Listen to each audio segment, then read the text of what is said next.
Évangile de Jésus-Christ selon saint Marc. Le premier jour de la fête des pains sans levain, où l'on immolait l'agneau pascal, les disciples de Jésus lui disent « Où veux-tu que nous allions faire les préparatifs pour que tu manges la Pâque ?» Il envoie 2 de ses disciples en leur disant « Allez à la ville, un homme portant une cruche d'eau viendra à votre rencontre. Suivez-le, et là où il entrera, dites au propriétaire « Le maître te fait dire « Où est la salle où je pourrai manger la Pâque avec mes disciples ?» Il vous indiquera à l'étage une grande pièce aménagée et prête pour un repas. Faites-y pour nous les préparatifs. Les disciples partirent, allèrent à la ville, ils trouvèrent tout comme Jésus leur avait dit, et ils préparèrent la Pâque. Pendant le repas, Jésus, ayant pris du pain et prononcé la bénédiction, le rompit, le leur donna et dit « Prenez, ceci est mon corps. » Puis, ayant pris une coupe et ayant rendu grâce, il la leur donna, et ils en burent tous. Et il leur dit « Ceci est mon sang, le sang de l'alliance, versé pour la multitude. Amen, je vous le dis, je ne boirai plus du fruit de la vigne, jusqu'au jour où je le boirai nouveau dans le royaume de Dieu. » Après avoir chanté les psaumes, ils partirent pour le mont des Oliviers. Parole du Seigneur. Bonjour, bienvenue. Et avant de partager ensemble ce très bel évangile et cet essentiel de notre foi, je vous invite à prier.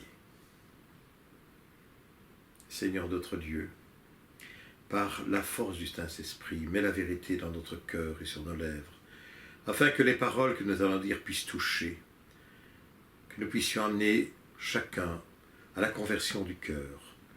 Et tout ce que nous allons dire, c'est comme serviteur et pour ta plus grande gloire. Amen. Ce texte est beau.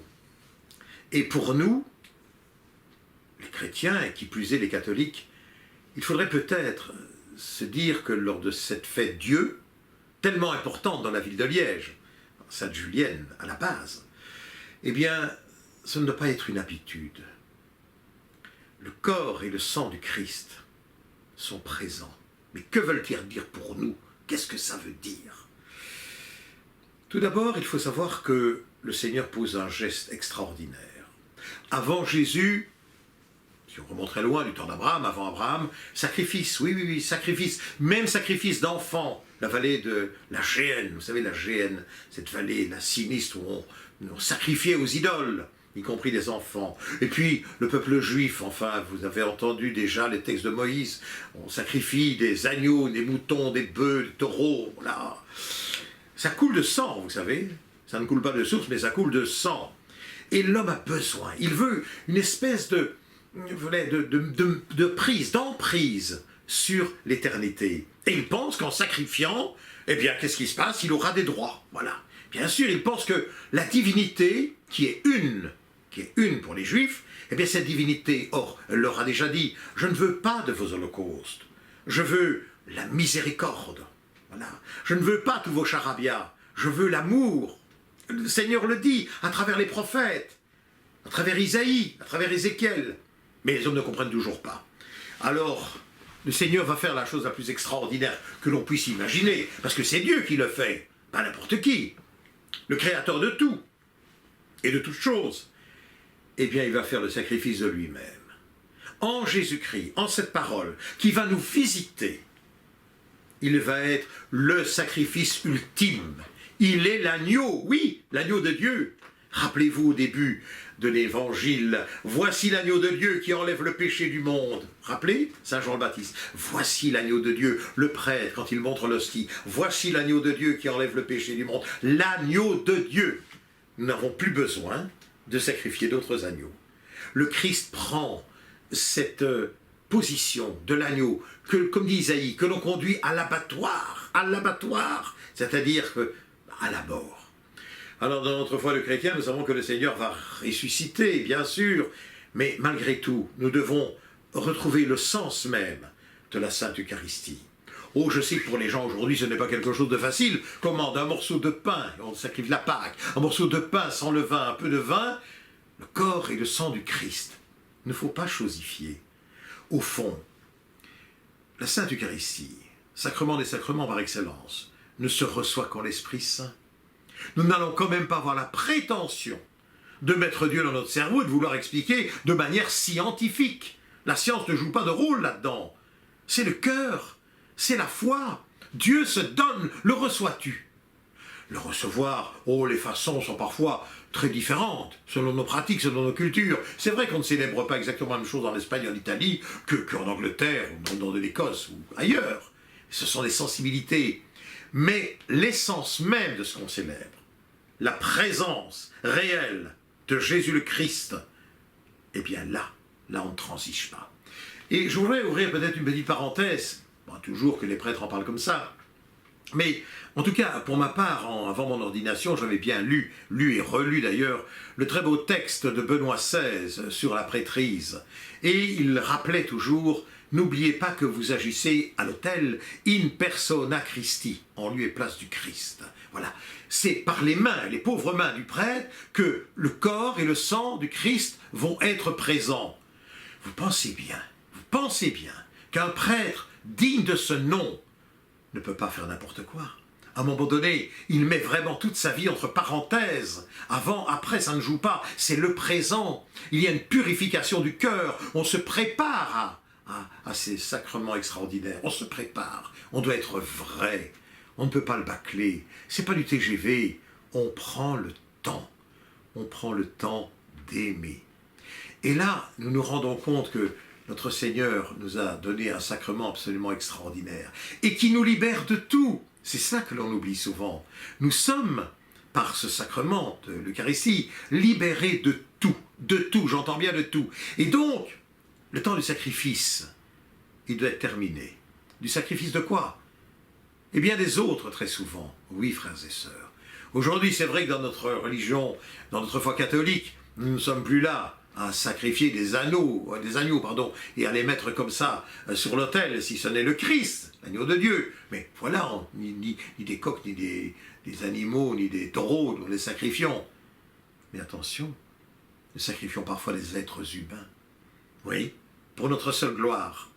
C'est pas sacrifier un humain que d'obliger les petits-enfants, des garçons, des filles, d'ici d'ailleurs, de Philippines, par exemple, d'Afrique, d'aller travailler comme des petits esclaves pour notre bien-être, pour notre économie, pour que les gens de chez nous puissent palper quelques gros billets.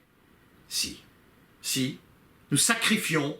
Combien de fois dans les couples est-ce qu'on ne sacrifie pas l'autre pour que je puisse vivre moi? Je sacrifie le couple, je te sacrifie toi, mon épouse ou mon époux, avec les enfants, peu importe, sur l'autel de la discorde. On n'a pas fait attention à cela. Mais c'est vrai, le sacrifice, attention. Le sacrifice, il est fait par le Christ, il est fait par Dieu. N'y ajoutez rien. Simplement, parce que l'Église nous le permet, nous rappelons, chaque jour que Dieu fait, nous rappelons, par cette présence, par ce mystère, Jésus le Christ qui se donne. Et qui se donne dans la totalité, même quand c'est dans la particule, dans la portioncule, dans le tout petit. Vous savez, parfois, petit morceau d'hostie consacrée échappe. Voilà. C'est pour ça que le prêtre prend la patène et puis secoue bien sur le calice pour que, voilà, ça se mélange au corps du Christ, au sang du Christ, et les deux, voilà, on ne galvaude pas. Il y a l'hostie, le Christ, il est dans le tout. Il est dans la fragmentation. Le Christ, il est en moi. Est-ce que je suis le tout? Non, et vous, non. Nous sommes la fragmentation de l'humanité, mais il vit en nous. Et nous devenons tabernacle. Que c'est grand, que c'est beau, quel cadeau. Quand on va dans une église, on voit des tas de gens en adoration devant le tabernacle, parce qu'il y a l'hostie. Eh bien, nous, quand nous ouvrons notre cœur, les portes bien larges de notre cœur, nous recevons le Seigneur, il vient en nous, nous sommes tabernacle, oui, nous portons le Christ, nous sommes porteurs du Christ. Et à partir de ce moment-là, toute notre vie va changer. On ne devrait jamais sortir d'une messe comme on y est rentré. Jamais. La messe, on ne devrait jamais regarder sa montre. Oh, regardez le temps qu'on prend une terrasse. Oh, Paul, tu resteras encore bien 10 minutes. Oh, Jeannette, tu es venu passer la soirée à la maison, mais il n'est que 22 heures. Restez encore un peu. Restez. On attend que ça dure un film, il faudrait que ça dure encore. Tout doit durer. Et à l'église, parfois, Vous avez des gens qui arrivent en retard, et puis qui regardent leur montre. Et puis qui diraient bien, mon prêtre, bon, vous avez été un peu long aujourd'hui. Long? Mais non, le prêtre s'efface devant Dieu, c'est Dieu qui est présent, c'est Dieu qui est sur l'autel. Et vous osez dire à Dieu, c'est trop long, c'est jamais trop long. Jamais avec le Seigneur. Et donc le Seigneur qui est vie. Parce que l'Eucharistie, qu'est-ce que c'est, frères et sœurs? Mais c'est la vie. Je ne suis pas un être idolâtre, moi. Je ne suis pas en train d'avoir une idole, Jésus-Christ. C'est pas une idole, c'est la vie, grand V. La vie qui vient en moi. Donc ça va me donner toute la force nécessaire pour vivre ma vie de chrétien. Vous croyez que Jésus aurait fait comme ça ce rite, simplement, voilà, comme ça, en vous disant, ceci est mon corps, ceci est mon sang? Non, il nous le rappelle qu'il va donner tout cela pour la multitude, pour tous les hommes.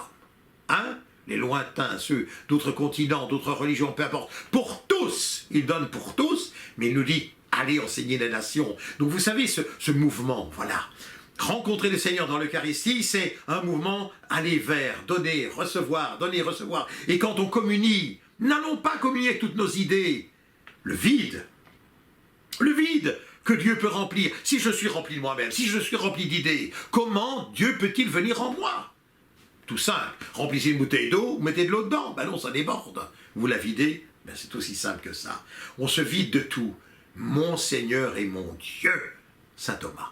Mon Seigneur et mon Dieu. Voilà ce qui nous manque aujourd'hui. Oh, vous savez, l'Eucharistie a fait couler beaucoup d'encre, elle est extraordinaire. Je vais vous raconter un petit miracle. Vous savez, ce miracle qui s'était passé en Avignon, les pénitents gris, ils étaient de sensibilité franciscaine, ils venaient de Saint François d'Assise, et ils avaient, comme ça, comme un petit peu meneur à la base de tout, eh bien le roi, je crois, si je peux vous dire son nom, Louis VIII, qui était devenu un cathare. Vous savez, les cathares, cette hérésie qui était dans le sud-ouest de la France, n'est-ce pas, les albigeois, etc., qui voulaient la pureté. Cathare, katharos, la pureté, en grec. Ils voulaient être pur, ne se toucher personne, vivre comme ça, voilà, à part.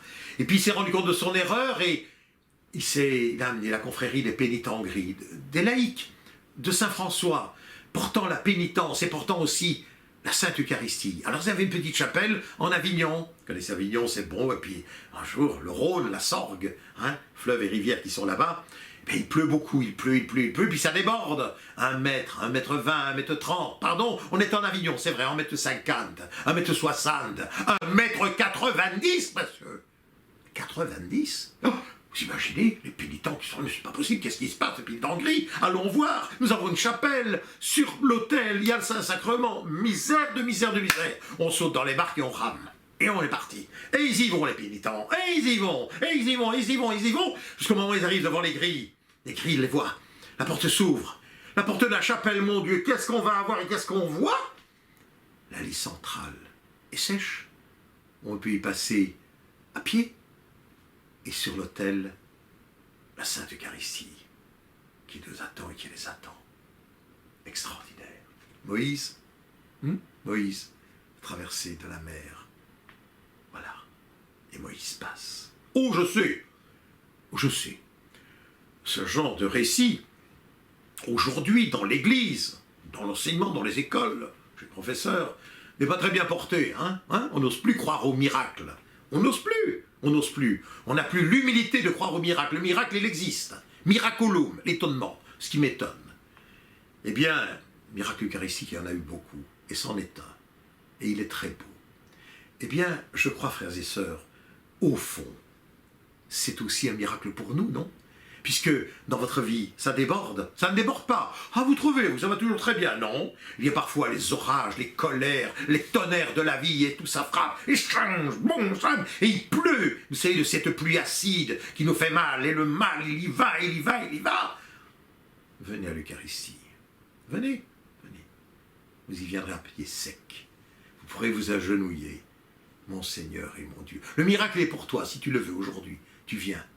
Le Seigneur va vivre en toi, pour toujours, il est en toi. C'est magnifique. Il faut simplement y vivre l'humilité. Eh bien, la fête de Dieu, c'est un beau mot, non? Liège, voilà, privilège aussi. Nous avons célébré à Liège, en rouge, comme à Rome. La fête de Dieu, Sainte Juliette de Cornillon, c'est rappeler l'essentialité de la foi.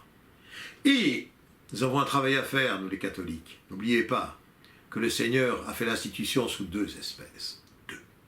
Le corps et le sang. Et on a privé les fidèles longuement du sang du Christ. Pourquoi? Souvent, mais enfin mon père, nous n'avons pas le temps. Vous n'avez pas le temps? Mais prenez-le. Oui, mais les gens ne savent pas comment faire. Éduquez-les. Ça s'éduque. Même prendre simplement l'hostie, vous savez que ça s'éduque. C'est pas trois doigts, merci. C'est pas comme ces gens qui prennent le... Quand j'ai des enfants qui communient, je leur dis toujours, vous savez, quand on défile, pour le moment avec la pandémie, on va vers les gens, mais défile. Quand c'est un enfant, 12, 13 ans, peu importe. Quand il communie, toujours devant moi, je mets la main, communie. Voilà. Retrouvez le sens du geste, le sens du beau, le sens du sacré, le sens de la foi. Aujourd'hui, je le crie fort, fort et très fort. Oui, le Christ est ressuscité et il est présent dans les espèces du pain et du vin pour que notre foi se ravive, parce qu'il se donne par amour à chaque instant et qu'il ne cessera pas de le faire et que cela peut transformer notre vie. Il suffit de quoi?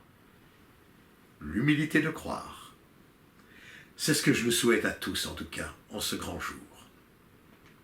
Que le Seigneur et sa bénédiction soient sur vous. Au nom du Père, du Fils et du Saint-Esprit. Amen.